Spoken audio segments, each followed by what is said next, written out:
Hello and good afternoon. It is 1:21 a.m. p.m. Sorry, 1:21 p.m. It's December 31st. It's Wednesday afternoon. I wanted to come on here and make a video to announce my Volume 3 first quarter of 2026 Swan Manifesto newsletter, which will be in the description box. Okay, so I wanted to come on here and kind of close out the year of 2025, which I have to say was to me a complete and utter nightmare. Okay.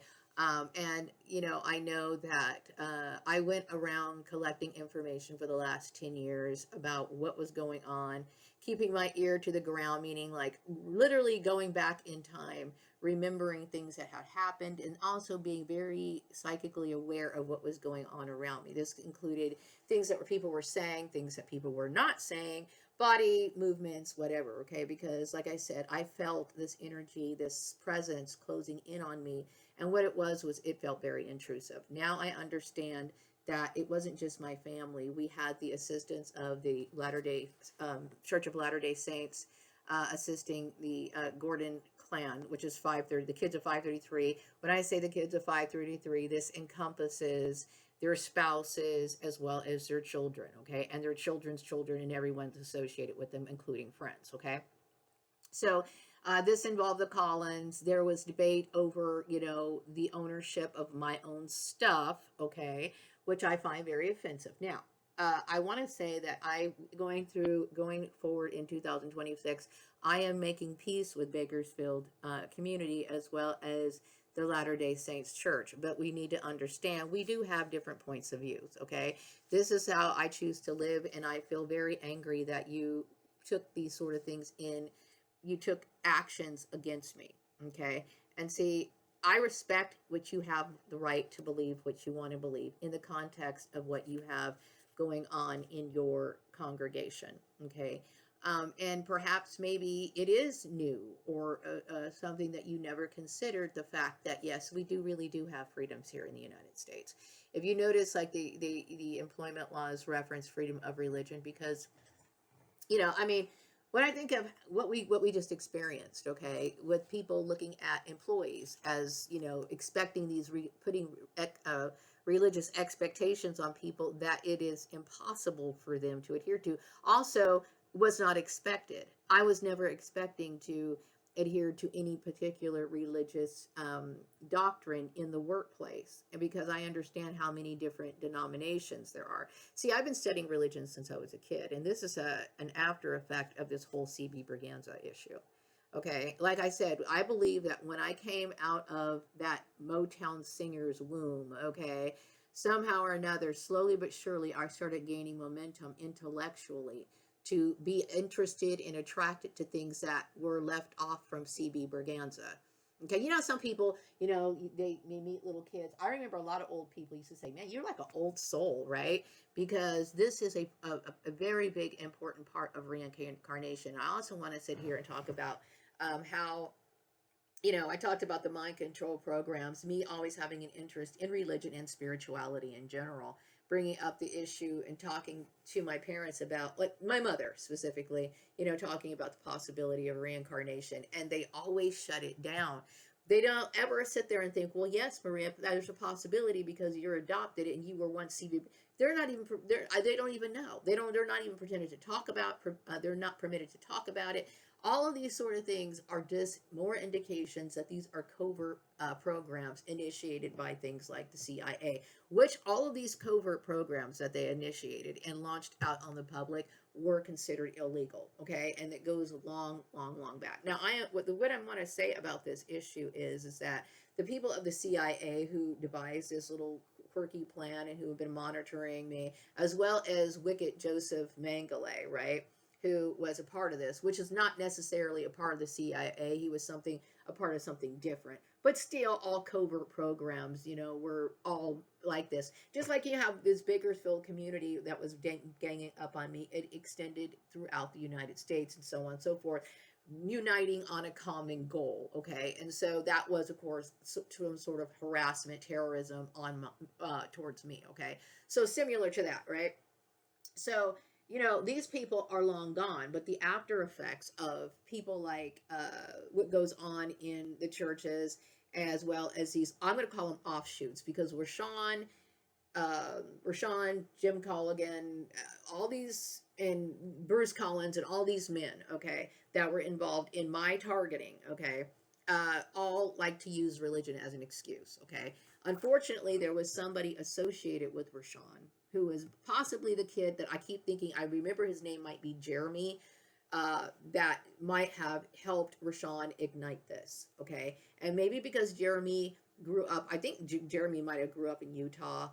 Jeremy might have never really seen black women before. He may not even, you know, I would say I deal with a lot of people who are ignorant. Okay, they're ignorant towards what black women do as far as how we take care of our hair, you know, and then also if he's only raised around Mormons, especially like within a small group of people, he's not going to see very many variations in difference of women and what they do and how they live. Okay, he might only see women who are married and doing these sort of things. Okay, I am one of these exceptions. And also, what's weird about this issue, if this is the case, why he decided to target me, because I only met Jeremy like once or twice. Okay, then you know it must have been Rashawn's fueled hatred that was accumulating throughout the years when we were growing up with LDS people. Who's to say his uniting with Jeremy in places like Nevada and Utah and all these places could be a result of being directed towards them mating to each other? Who knows, through some sort of network or whatever. That's really not that important. But whatever the case is, you know, Mormons may have their right to live and exercise their faith, okay? And they are considered a Christian denomination, okay? And I grew up, you know, not really belonging to a denomination, but we did study. I went to the Kingdom Hall. I also remember going to a Baptist church. And, you know, and the reasons why I chose not to identify with any of these religions is because I was turned off by it. Okay, and it had nothing to do with me wanting to do my own thing or me being rebellious. You know what it was? It was just the fact that I saw hypocrisy. That's exactly what it was. So I noticed there was a lot of mental illness that went on. And yes, what happened in this community was mental illness. Mental illness. I know that a lot of people are referring to the issue with me and my father's apparition. Like I said, I do not know anything about that. Okay, but what I will say is by keeping it secret, it caused me a lot of harm. Okay. Also, by keeping it a secret, it made it like a shush, shush, shush, shush type fun activity for people to use and conspire against another person. I should have been told. Okay. And what I do believe is from the LDS church, I get the intuitive feeling that you thought that I had the ability to make this happen whenever I wanted to. Okay. This is where you're wrong. I don't know. Okay. When I go outside, when I go outside, I don't see the apparition. I don't, you know, I don't know if it's there or not. I don't know when it appears or whatever, but it must come around when people are really focused on me. And maybe his presence comes because I believe it's for my own protection. Okay. So none of this I was aware of. Okay. I was never told. I had to figure all of this out through intuitive downloads about the Prince Alamehu thing. Then I ended up doing some more research because I kept thinking, okay, well, where is his body? Because everybody knows that Prince Alamehu was not buried in they can't find his tomb in the catacombs. Okay, so I kept thinking, okay, this dude must have left for America, because I understand my views and my spirituality are of the utmost importance to me. Okay, I truly do believe in it. It is my inner light. Okay, it is my inner drive. It is my inner connection to the divine, and that's all I care about. That's all I listen to, and I'm driven by that, right? So C.B. Braganza, the Prince Alame who came over here to the United States, you know why? For the specific reason of religious freedom. That's why he came here. Okay, and I'm sure that possibly Joseph Smith probably took advantage of the religious freedom. However, Joseph Smith and people who followed him underneath seem to have forgotten the fact that, you know, we have them. We do. Okay. And so when I go into a workplace, I'm not expecting to have people look at me like I'm supposed to adhere, or I'm supposed to fall in line with some expectations that I'm not aware of. Okay. I use the coffee or the caffeine situation or issue as an example because I think that's the easiest thing that can come from the top of my mind. Now, I remember when I was growing up, it was kind of like I grew up around a lot of Mormon kids, okay? And a lot of kids were would talk about coffee or hot chocolate. Well, I heard, you would hear the little Mormon kids talking about like, well, I don't know if I should have hot chocolate because that's got caffeine in it. Caffeine was like a dirty word to people, right? To them anyway. And so, I always knew that coffee was like one of those things. It's like, oh, they don't really like coffee. I do remember some Mormon people that would have coffee, but it would be decaffeinated. And I remember making jokes about it. Like, okay, to me, I remember having a conversation at work about, staining your teeth for nothing because, you're not even getting a caffeine buzz out of it. Okay. So anyway, what if I was drinking a cup of coffee? This could have been something that ignited a Mormon. I'm using this as an example. Okay, so I'm in work. I'm at a job, right? And then all of a sudden, everybody's sitting around at the meeting, and I come strolling in with my little commuter mug, and I'm sipping on my coffee. My coffee. Oh my gosh, she's drinking coffee. Okay, and like I had no idea that all these people are Mormon. I have no idea. So you see what I'm saying? Like nobody told me that there was some sort of expectation. Like at some companies they're set up like I mentioned Adventist Health. Adventist Health.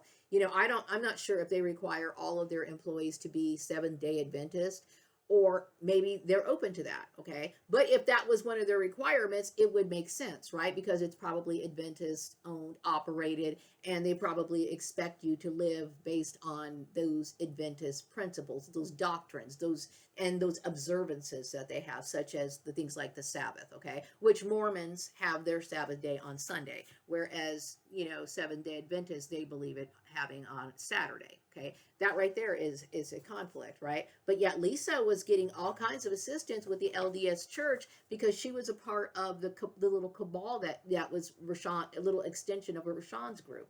See, and this is what I'm saying about the LDS Church. You operated as a cult. Okay, you weren't really using doctrine specifically to target me. You were just jumping on a bandwagon for superficial reasons. Okay, yes, I have the right to live my way, the life that I live. The intuitive message I was getting in my mind as I was talking is that yes, I do live peacefully, and I live freely. And I think what that might shock a lot of people because I'm somebody who is very self-disciplined without somebody telling me to be so. You know what I mean? I'm very self-disciplined without people having to tell me to do so. And a lot of this has to do with the fact that I was raised not based on religious law, right? But I was based on secular law. But remember, I lived before. And see, this is what's so important about this, okay? So then I had an inner knowing, okay? Like I talked about me praying about wanting to live a good life. I wanted to live a good life. I wanted to live a moral life because I understood, even as a child, that it is morality is what shapes your direction. If you do not have morals, then you're going to fall into something bad, like what Rashawn did.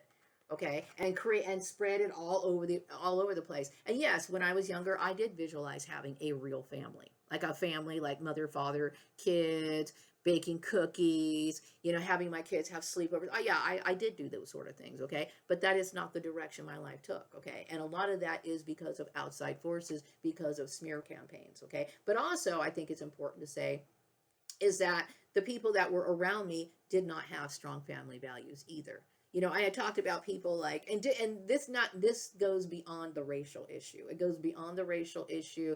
People just don't. And the reason why is because there is a lot of insensitivity that goes on. And I would have to say, no offense to the LDS Church, you need to hear this. You need to hear this for your own mental strength and your well-being and your hopefully in how can I say this?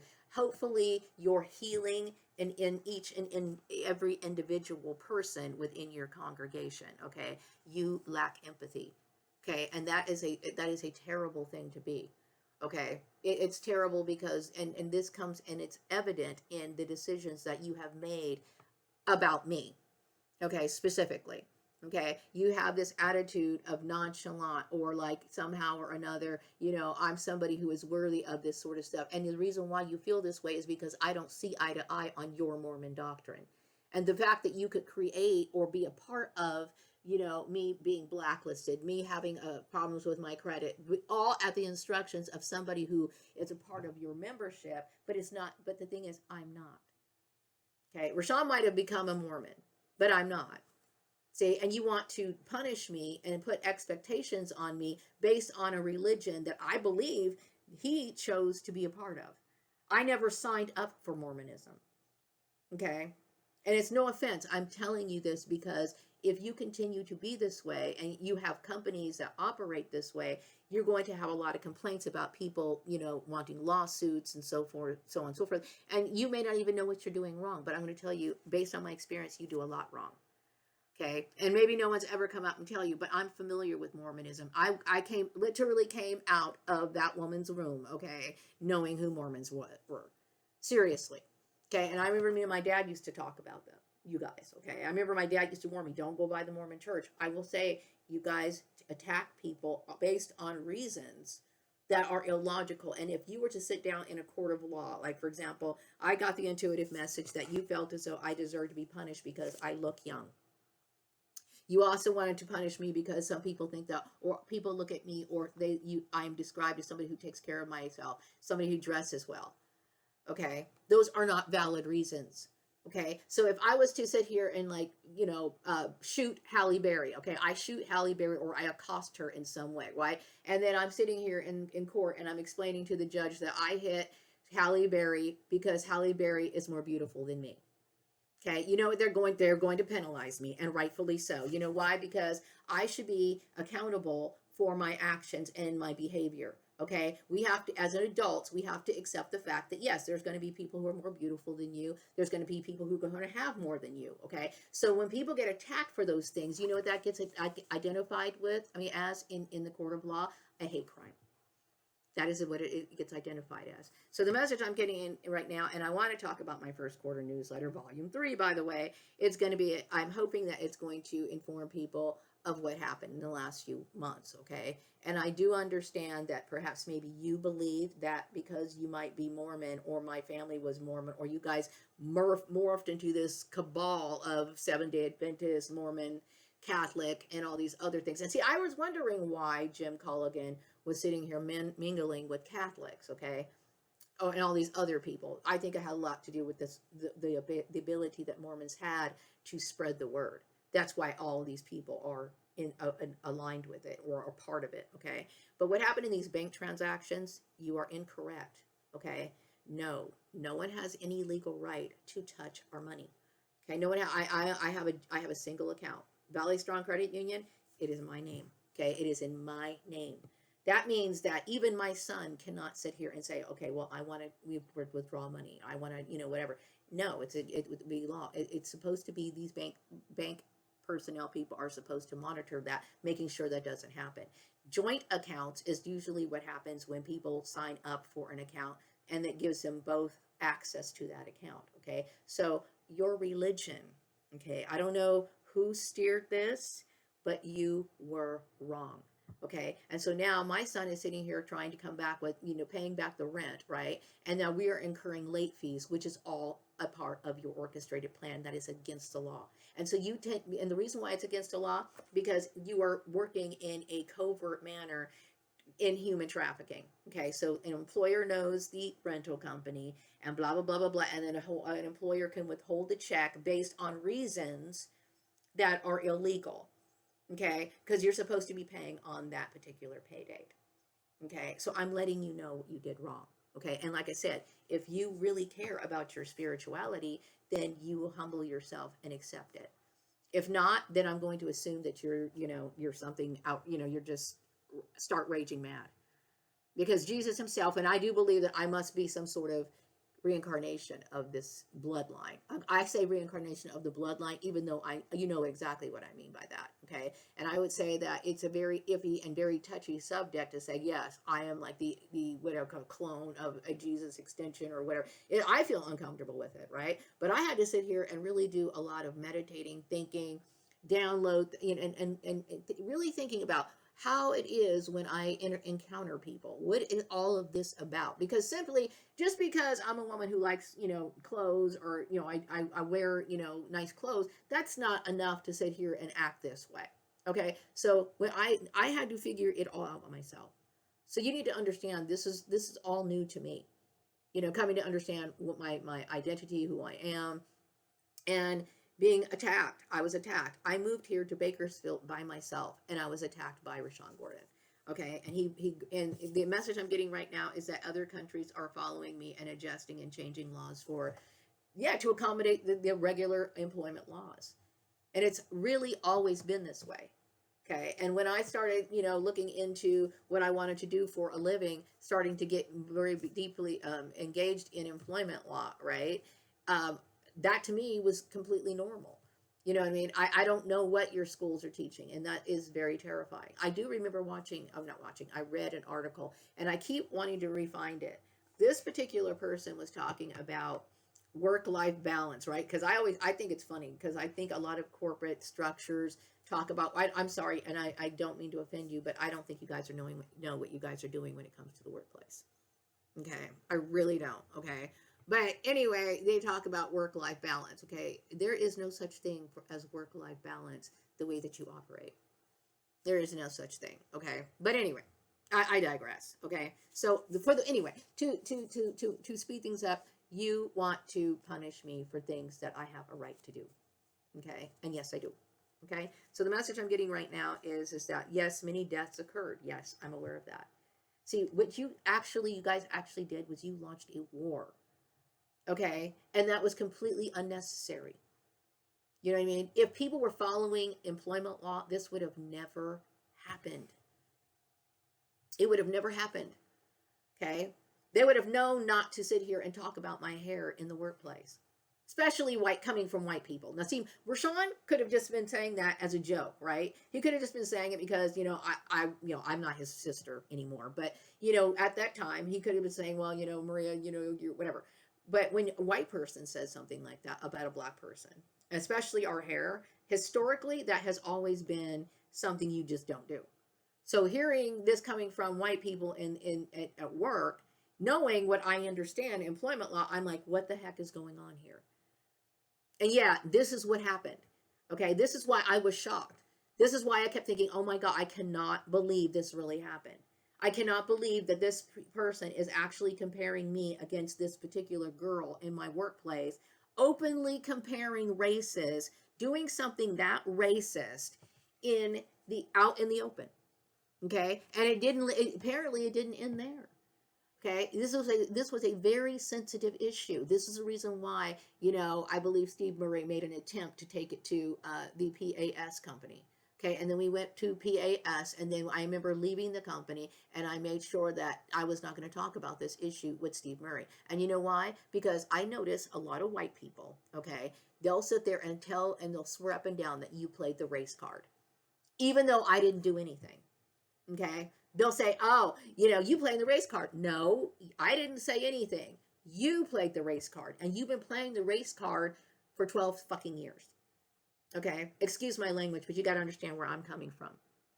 Okay, so when it comes to black women and our hair, historically, it's always been an issue. If we wear our hair as an afro, then people assume that you're making a political statement. If you decide to wear it straight, then, oh, are you trying to be a white woman now? If you try to, if you wear a wigs or you try to do something convenient, you got to pick on that. We do not need people inquiring about our hair. It's none of your business. That's just like me sitting here, like, picking on people, men who wear toupees and asking them, being uncomfortable about it. This person just wants to get dressed. He just wants to feel comfortable. He doesn't want people, focusing in on something that's sensitive. It's private. Okay. You guys have absolutely no tact, no manners, no sense of understanding. And when it comes to, yes, I do believe Mormons are, and when I talk about alien races, you may have originated from an alien race that does not have empathy. Okay. And this is, I look at you guys, and you need to understand why I'm saying it from my point of view, knowing you guys from childhood. Okay. I look at you guys as the demonic forces that perpetuate the negative energy on this earth. Okay, that's what I look at you as. Okay, so anyway, I do understand those bank transaction issues has created a paper trail. Okay, I'm not going to worry about it. Well, because all I know is that check that was deposited in my account soon got withdrawn. Okay, going forward, I am seriously considering leaving Valley Strong Credit Union. I know that I usually have some withdrawals that come out. Why? Because I do have professional subscriptions that I'm trying to maintain. Okay, and yes, I do resent the divorce court proceedings that you to be in using or creating in the employment sector. Like, oh well, arranging jobs and then preventing people from borrowing money or giving people money because this was arranged by this particular person. And this is why I'm talking about employment law. Okay, this whole arrangement, because it's illegal and it just keeps building on itself. And then who ends up suffering? I do. Okay, and it's wrong. Okay, it's wrong. Okay, because really the LDS church, you know where you belonged in this? Nowhere. Originally, Rashawn should have never bothered you to do what he did. Okay, because I'm not Mormon. Thank goodness. All right. So it is the message I'm getting right now. Yes, it is agreed. It is employment law that should be followed. Religion does not have a place in the workplace. Okay. But, going back to this guy who wrote this article, he was talking about when a divorce happens. Okay. And he might be writing this from a Mormon point of view. He was talking about, making sure that you take everything back from that particular person. Now, that's illegal, first of all, right? Because usually if people are, I was never legally married, but in situations where people are married, they should go to a divorce, what do you call it, a divorce lawyer, through the lawyer system, to where they analyze, what you have, and then they split those assets up. Okay. I was trafficked. Okay, that meant I applied for jobs, and then I had people like Bruce and Bruce's family arranging the jobs, right? And then I'm going to work them. I was thinking that I was getting these jobs on my own merit. For example, at Murray Family Farms, I was told, and I know that I was the only one who passed the test. So therefore I started working. I didn't know that Bruce Collins or Sean arranged that job. And see where this disadvantages the woman, right, is now assholes feel entitled to take their stuff back, right? And I didn't know that, or I never made a formal agreement that we were going to do this arrangement in the first place. This is what makes it illegal, and this is what makes it traumatizing and terrorizing to me. Okay, so now we have this issue. Now, I'm not saying that my son does not owe the rent. If we live here, we owe the rent, period, okay? But I am not going to take any sort of responsibility for any late fees, and I'm going to tell you why. This was an orchestrated plan. Okay, so you'll get the rent, you'll get the little late fee that is attached to it. I'm not going to pay any other fees. Okay, the message I'm getting right now is that something about there are places that are accepting of places who wear wigs and clothes. Now, I understand your reason for, we have different views on how women express themselves. Okay, it is what it is. Okay, and I understand where white people, when I talked about this whole issue about the German thing and all this other stuff, I don't believe in that.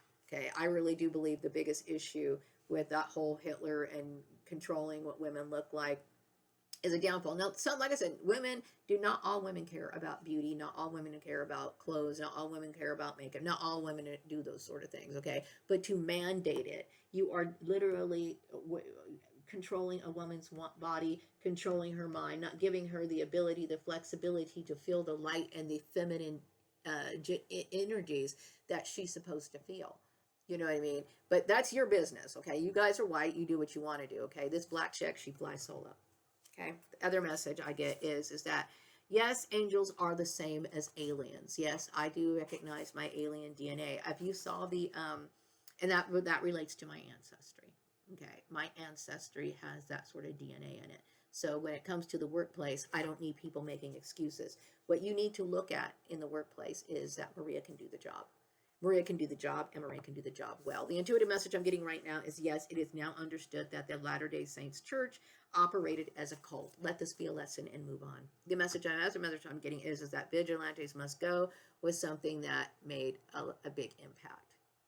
Okay? And see, you may not even realize that what you were and what you were doing, but that's what you're doing. Okay? And not just here in Bakersfield, there's other people who have the same sort of mentality. And this is what causes a lot of people to get out of work. This is what prevents women from getting any sort of protection. Seriously. And you might be looking at these women who are running for their lives like, oh, you don't have a husband, and you're judging the surface of it, but you're not really thinking about the entire story. And when I think about my story, it makes total sense. Okay? So, yeah, women need jobs. And they don't need to sit here and have to worry about being trafficked or being put in situations where they're going to be more compromised. You know what I mean? Like, for example, you could be trafficking a woman into a relationship with a man, right? And then this man could sit here and abuse this woman. And I understand some people are a lot of religions are very marriage oriented, okay? And I'm not sitting here trying to knock that. But like I said, it's about the foundation that you built that marriage on. Okay, because I know my family built their marriage on a shitty foundation. Therefore, all they produced was crap. Okay, so I'm somebody who thinks and believes that people should get to know each other and consider things like compatibility. Yes, those things are important. You know what I mean? And it's my right to feel that way. Thank you. Okay, so anyway, I do get the intuitive message that all of these people who were grabbing and trying to involve themselves in things like my Swan Song Manifesto, my productions, and this is what another thing that I find terrorizing on your part, Rashawn's part, everybody's part, that people would actually try to divvy up what I own, okay, or have some sort of say in it, okay. I can't tell you how disturbed I am. Okay, number one, Bruce Collins specifically, for the main person, how dare him ask me for anything? Okay, and you were willing to help him, not because he deserved it, but possibly on superficial reasons like him being white or something along those lines. Okay, I'm the one. I'm the one who's innocent. I'm the one who needs shelter. I'm the one who needs protection. And you did something wrong. And you still, to this day, continue to allow me to suffer for it. You are in the wrong, LDS Church. Okay? So yes, you do understand that you operated as a cult. Bruce Collins is a shitty Jehovah's Witness. He doesn't even he doesn't even make the grade. Okay, he's not even a baptized witness. He's what they call a publisher, and an inactive one at that, meaning that he does not actively go door to door. He doesn't actively participate in any of it.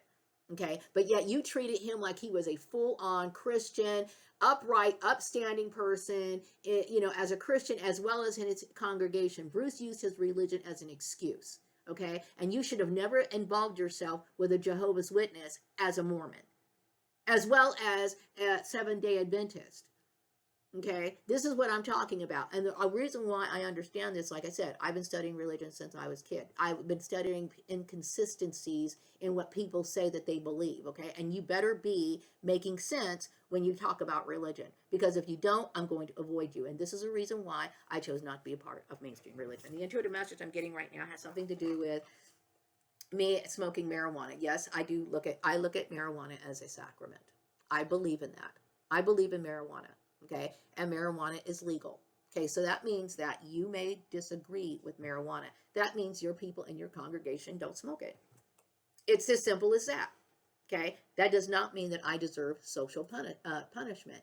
That's what makes it legal. Okay, now if it was illegal, right, and I ended up bringing it into the home, then I could get myself in trouble, or I'm driving with it in my car or something like that, or something, you know what I mean? But I'm allowed to purchase it, I'm allowed to partake of it without any consequence. In the end of the story. So like I said, so how does that affect Mormons? No, it's not supposed to affect Mormons. That just means that Mormons shouldn't smoke weed. If that's what they feel, if that's how you adapt it, or that's against your religion. Okay, it's not against my religion. So that means that you're not in a position, you don't have the right to punish me. Okay, so the message I'm getting right now, it is understood that you did act as a cult. Okay, and you also need to understand the whole issue that you were fighting for was wrong in the first place. Yes, I have the right to live my life. Okay, and the reasons why my brother wanted me to change my life was for his own selfish reasons. The reality of it is that Rashawn struggles, okay? He struggles financially. So he's such a selfish person, he thinks that everybody's going to sacrifice their life to help him. The same person who sat there and caused me problems with kids at school, the same kid who's caused me problems with my workplace, my jobs, wanted to snuff me out, conspired with the other kids at 533 because they never liked me. Okay, and that's fine. You don't like me, okay? But how dare you turn around after all of your abuse and expect me to take care of you, okay? And yet you were backing this guy, okay? So LDS Church, you're in the wrong. You are in the wrong. So, I wanted to say that I'm glad that my exes are out of my life. I also want to say that, yes, I do own my own things, okay? Yes, I do deserve to have a job, and I would appreciate it if you would tell your vigilantes to get it together. And if they don't know employment law, then that's a problem. Okay, I'm somebody who believes in a positive work environment. I'm somebody who respects people's differences. I'm somebody who can handle people's differences. I can work around Mormons all day long. I can be around Mormons all day long. Okay, I'm not going to get triggered. Okay, you know what triggers me is when they expect me to sit here and live like they do. Okay, that's when we have a problem. Okay, when I'm at work, my goal is to do my job. I am there to process either payables, process or handle the books, or I don't know what I get hired for. Okay, whatever I'm there for, that's what I'm there for, and I get my paycheck and I expect it on time. Okay, and the amount that it's supposed to be. Okay, I am not going to sit here. I'm not there to debate whether or not Joseph Smith was a prophet. I'm not there to sit there and debate whether or not women should wear makeup. I'm not there to debate whether or not, I'm not there for any of that. I am there for my job. Okay, and to sit here and deal with some sort of like religious discussion, you need to understand how obnoxious you are. Okay, you need to understand how obnoxious you are. And the intuitive message I'm getting right now is something about, yes, I did awaken people in the soul tribe as to their past lives. But you also have to understand there's a lot of churches that took, or people in general, that took advantage of innocent people who were basically experimented on. Okay. And the message I'm getting right now is that, yes, I do own my own stuff. I'm very glad that countries, because I understand there's some countries who are run by religion. And it's these sort of countries that can be very devastating to people. They're devastated by it. You know what I mean? Where these sort of plots are, they shouldn't happen. Okay, but here in the United States, this should have never happened. What happened with me should have never happened. Okay, if we were following the employment law, number one, I would have never been. People wouldn't have been talking about my hair in the first place. Okay, because the management would have been they would have known you don't sit there and do that. Okay, I would not have been blacklisted. Okay, yes, blacklisting is against the law. Okay, as well as all the other tactics that were aimed out on me that obviously Rashawn must have used, his ties to the Mormon church to do, as well as his Masonic ties. Okay, so I am going to say right now that my life has been absolutely terrible because of you. Yes, you, the Mormon church. Okay, I would say that your existence on this planet has brought down so many people, and you do not contribute anything positive in this world. And I'm telling you the truth, okay? And I'm not afraid to say it. You cause suffering, okay? And I remember a lot of the Mormon kids, okay? I remember them. They were weird. They were very weird, okay? And the reason why they're weird is because of something that goes on in your congregation. I can obviously tell that you lack reason and you lack empathy. And right there is something that makes it so, that gives me the confirmation that I don't ever want to have anything to do with you. So let's wrap this up in 2025 and let's look forward to a peaceful 2026. Okay. So anything else I want to cover? Okay. I'm glad that people understand. Yes, I do look at beauty as important. Now, that's not to say that I am beautiful, because I don't think that, but I do love my clothes. You know what I mean? And yes, I do wear makeup. I try not to overdo it when it comes to work. I pretty much just cover blemishes and stuff like that. But yeah, this is who I am. You know what I mean? This is who I'm comfortable in. And I think a lot of people, what people want to do is they want to gravitate and be among the kinds of environments that stimulate them. This is one of the reasons why I find your work sector and how you choose jobs for other people, not only is it illegal with your trafficking thing, but you bring down society. You crash so many people's dreams. Like, there's people who have dreamed their entire life about the kind of job environment they're going to be in, and then they run into your organizations. You know what I mean? They're dark. And when I think about, like, white room isolation techniques that have been acted out through CIA programs, and I notice a lot of their offices are just, you promote the blank wall type thing. It's like, man, you guys, everything that comes out of you guys is suffering. Everything that comes out of you guys are suffering. You know what I mean? And yeah, I'm just going to say it, okay? So anyway, yes, and this is the result of what happened, is that people were doing things incorrectly in the workplace, okay? The workplace is a place where people go to make money to pay their bills, to provide for themselves and their family. Okay, that means tensions are high. They have a lot of stress on them in the first place. They do not need people coming around joking, playing games, tossing their life up in the air, or making you feel like, oh, you're a black woman and I'm going to sit here and make your life miserable until you do as I say. You're basically, that's just like the Ku Klux Klan, just like, setting a cross on my front yard ablaze. Okay, this is the sort of stuff that you bring into the workplace all the time. Okay, and I've dealt with it for as long as I can remember. Okay, and Rashawn was stupid enough to be a part of it. Okay, so I'm confronting you, the LDS Church. Okay, this is the end of 2025. I expect peace in 2026. Okay, like I said, I'm tired of people suffering. I'm tired of suffering for what you did. Okay, and I really do want to have peace. Okay, this is not about trying to win. It's about me moving on. I have suffered for things I should not have suffered for. The intuitive message I'm getting right now is that it's unanimous that everyone likes my views better than how it is operating through this this religious issue. Because when I think about how many religious people are involved in this and the different denominations, people can just basically inflict pain on people willy-nilly. Just like we have jealous women who might be overweight, they want to bully up on women and tell them and try to convince themselves that it's righteous and noble to be fat. No, it's not. Okay, but in their warped minds, they can say whatever they want to say. Okay, it needs to stop. And that's what I'm saying. Okay, so let's go forward in 2026. I do not want to have these issues in 2026. Okay, I'm doing my best I can to get my feet back on the ground after what you did. Okay, and after 12 years, and then a bunch of people ended up dying, and this is just, I cannot deal with this. Okay, and the reason why this went this far is because you refused to listen when I was telling you this in the first place. So now is the time for humility. I'm not doing this to slap you in the face. I'm telling you this for your own good. Okay, because there's a lot of people who go to your church, and there are a lot of people are listening to this, and now people are realizing that, and I need you to understand that that's terrifying to a lot of people, and a lot of people may not be able to voice that to you because they're too scared. I'm not.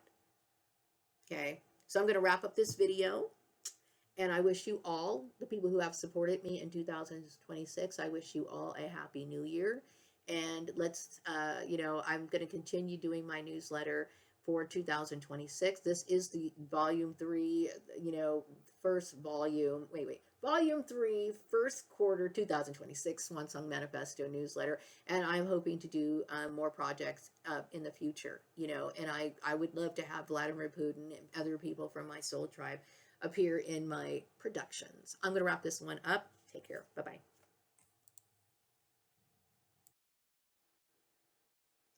Don't forget to get your copy in the description box.